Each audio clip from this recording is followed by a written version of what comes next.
डोंबिवलीमध्ये सगळ्यात मोठ्या तिरंगा रॅलीचा विश्वविक्रम करण्यात आला। 35,000 चौरस फुटांचा तिरंगा फडकवण्यात आलेला आहे। वर्ल्ड रेकॉर्ड्स इंडिया आणि इंडिया बुक ऑफ रेकॉर्ड्स यामध्ये नोंद झाली आहे। भाजपच्या कोणत्याही नेत्यांची मात्र या विश्वविक्रमाच्या कार्यक्रमासाठी उपस्थिती नव्हती। भाजपचे प्रदेशाध्यक्ष रवींद्र चव्हाण यांच्या मतदारसंघामध्ये हा विश्वविक्रम करण्यात आलाय। शिवसेनेचे खासदार श्रीकांत शिंदे यांनी या कार्यक्रमासाठी पुढाकार घेतला होता।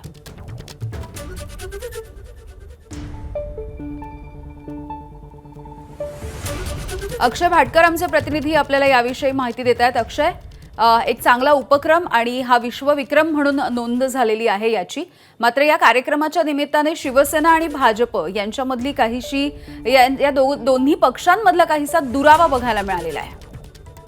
आता हा नेमका दुरावा आहे की नेमकं कोणत्या कारणासाठी ते उपस्थित राहिले नाही याबद्दल अजूनही साशंकता आहे। पण फॅक्ट हेच आहे की आजच्या या कार्यक्रमाला ज्या ठिकाणी विश्वविक्रमाची नोंद झाली आणि हर घर तिरंगा हा जो पंतप्रधान नरेंद्र मोदी यांनी सुरू केलेला उपक्रम आहे, त्या उपक्रमाच्या वेळी स्वतः प्रदेशाध्यक्ष उपस्थित नव्हते। त्याच्यामुळे कुठे ना कुठे प्रश्नचिन्ह निर्माण होतंय, कुठे ना कुठे आश्चर्य व्यक्त केलं जातंय।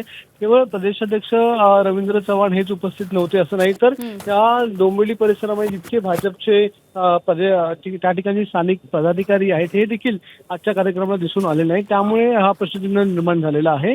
दुसरीकडे हा जो उपक्रम आहे तो स्वतः नरेंद्र मोदी यांनीच सुरू केलेला असल्यामुळे आज विश्वविक्रमाची नोंद देखील झालेली आहे आणि श्रीकांत शिंदे यांच्या माध्यमातून हा कार्यक्रम जो आहे तो आज घेण्यात आलेला होता। त्यामुळे शिवसेना भाजप यांच्यातला दुरावा जो आहे तो पुन्हा एकदा दिसून आलेला आहे। अगदी अक्षय, धन्यवाद माहितीसाठी।